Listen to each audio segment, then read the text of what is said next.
So the first thing that they have you do is just to pull a cord and to hold the cord or the sinews of an animal that's been pulled out and to just try to keep it apart as long as you can before you let it snap back in place. They have you bend wood. They have you hold your arms apart as long as you can, holding two heavy objects. They have you strengthen your back muscles by stooping and getting up, stooping and getting up. And this goes on from the time they're 3 or 4 years old. Usually the people that become bowmen are given their first bow when they are 6 or 7, and it's normally the bow that they've constructed themselves. So they have made it from scratch. The sinews back then, or the string that they used back then, were from the sinew of a camel or a deer that they had slaughtered themselves. And they had cut the meat and cut the sinews just right. They had taken the wood and they had shaped the wood. They had tanned it. They had poured whatever preservative on it. They'd probably used resin or some other fibrous substance to shape it just right. They'd cut it and sectioned it into pieces. Then they'd made their own bows. Then they made their own arrows. And then they shot their bow for the first few times. First time it will be at stationary targets. So Ibn Al-Jarrah would shoot at stationary targets. And when he shot at stationary targets, he would try to always hit the center of the target. After he hit the center of the target, then he would try to shoot another arrow that would get closer until finally he'd split the first arrow in half with the second arrow. So he'd hit the target in the center, but then hit that arrow and split the arrow in half with the second arrow. That showed that he was ready now to do archery with moving targets.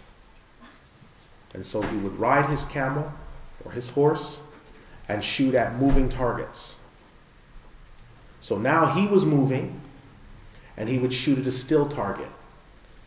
And then eventually he would shoot at targets that were moving while he was moving.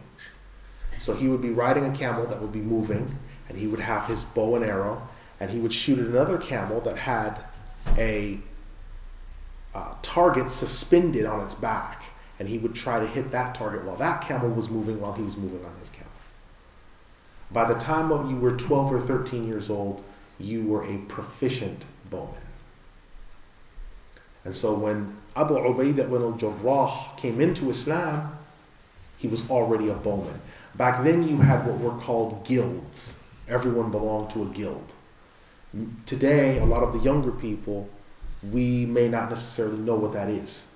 But years ago, even in the 50s and 60s, people belonged to guilds. You had families that were electricians, families that were bowmen, families that were fishermen, families that were, so no matter what other job that you had, your main skill, if it didn't work out, whether you did football or whatever you wanted to do, whether you did music, whatever it was, if that career choice didn't work out, you always had a skill that you could fall back on.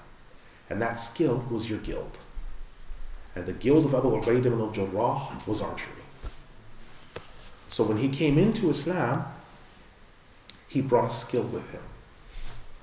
And he made it his business to inquire with Abu Bakr as-Siddiq radiallahu anhu about meeting the Prophet sallallahu alaihi wasallam immediately.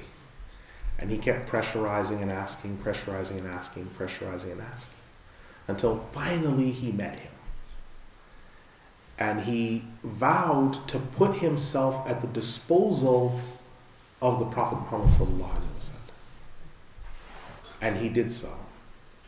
He was among those who suffered in Mecca during the great boycott, where the unbelievers rose up one day to try to break the spirit of the Muslims and said, we are not to trade with the Muslims.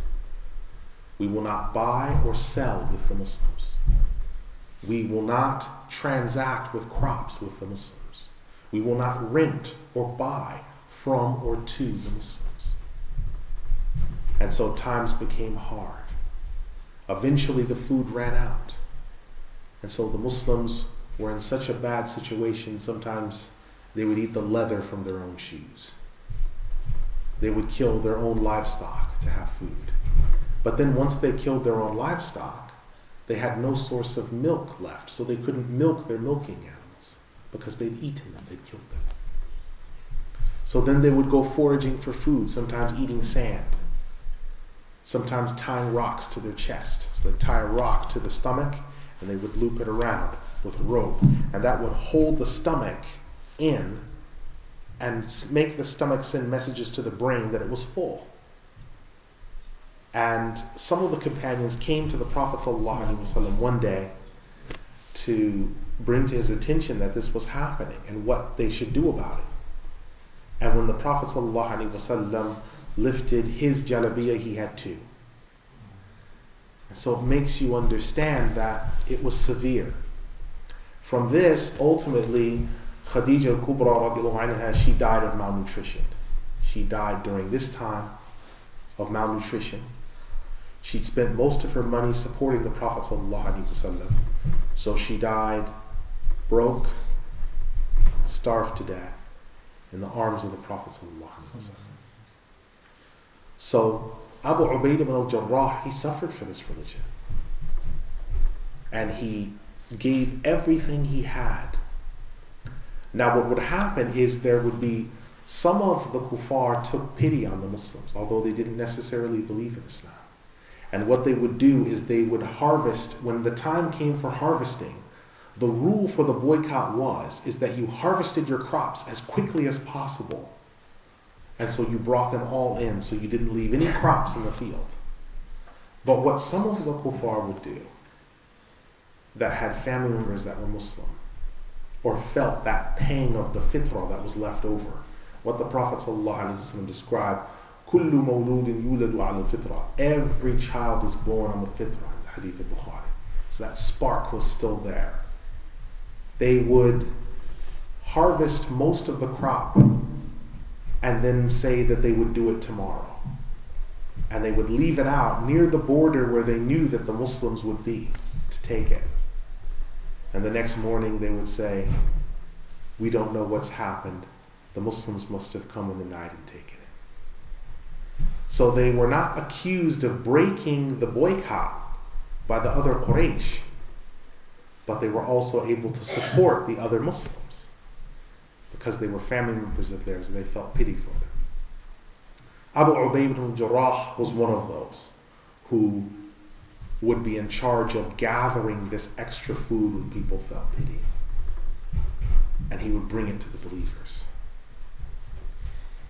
Abu Ubaidah ibn Al-Jarrah is also one of those, he is the 10th in the hadith of those promised by name by the Prophet ﷺ that 10 shall be in the paradise.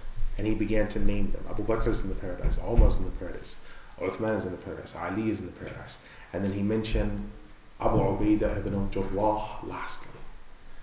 And because of Abu Ubaidah ibn Al-Jarrah, because of his always helping the Prophet ﷺ by bringing back food and other things, he said, for every ummah is an ameen, a trustee.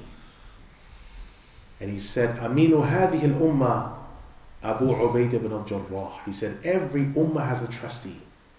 And the trustee of this ummah is Abu Ubaidah ibn Al-Jarrah. So that hadith in Sahih al-Jami' shows that Abu Ubaidah was the trustworthy one.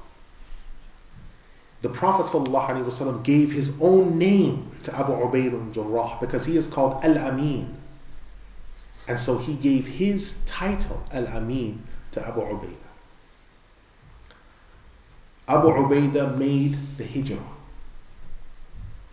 Abu Ubaidah focused greatly and memorized the Quran and completed the Quran. He kept the company of the Prophet ﷺ and was an archer. In most of the battles, he was a footman or an archer, which meant that he was a frontliner.